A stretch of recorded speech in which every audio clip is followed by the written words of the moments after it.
Hello दोस्तों, फिर से स्वागत है एक नए वीडियो में। आज हम बात करेंगे एम्पॉक्सिन 250 mg कैप्सूल के बारे में। पूरी जानकारी दी जाएगी इस वीडियो में, इसलिए इस वीडियो को बिना स्किप किए पूरा देखिएगा ताकि पूरी जानकारी मिल सके।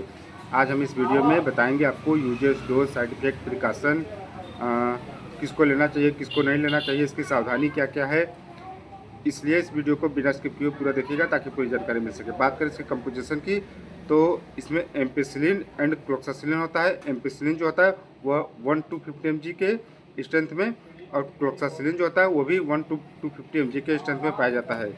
बात करें इसके मैन्युफैक्चरिंग की, तो टोरेंट फार्मास्यूटिकल कंपनी के द्वारा मैन्युफैक्चरिंग एंड मार्केटिंग दोनों की जाती है। बहुत बढ़िया इथिकल मेडिसिन है।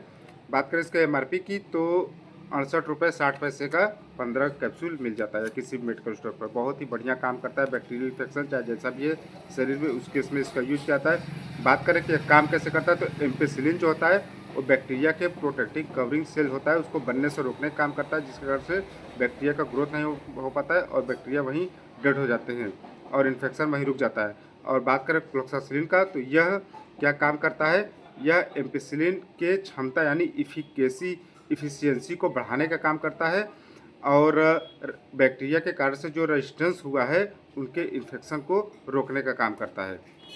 और साथ में यह दोनों दवाएं मिलकर केवल इन्फेक्शन पैदा करने वाले बैक्टीरिया को ख़त्म करती है और साथ में इन्फेक्शन जो फैलते हैं उनको भी रोकने का काम करती है। बात करें इसके यूजेस की, तो जैसे लंग इन्फेक्शन हो गया, खांसी जुकाम सर्दी हो रहा है, उस केस में फेफड़ों में बलगम जम जाता है, उस केस में इसका यूज किया जाता है। निमोनिया हो गया है, उस केस में इसका यूज किया जाता है।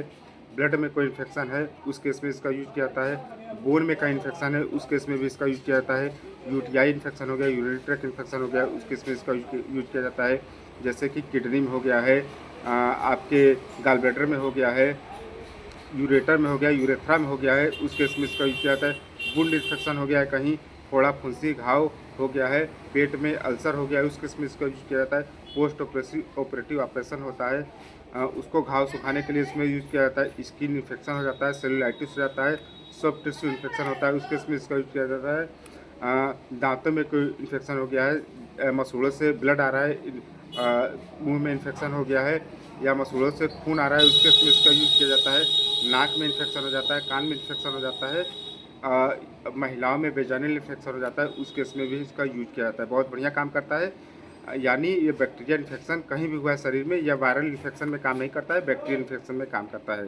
बात करें इसके डोज की, तो अगर 12 साल से 18 साल का कोई व्यक्ति है या बच्चा है, उस केस में इसका यूज किया जाता है। 250 mg का है, इसलिए 500 mg का आता है, वो एक एडल्ट डोज होता है। या 250 mg का है, तो 12 साल से 18 साल के बच्चों में इसका यूज किया जाता है। खाना खाने के बाद एक गोली लेने की सलाह दी जाती है। वैसे अपने डॉक्टर से परामर्श कर लें, उसके बाद ही इसका प्रयोग करें।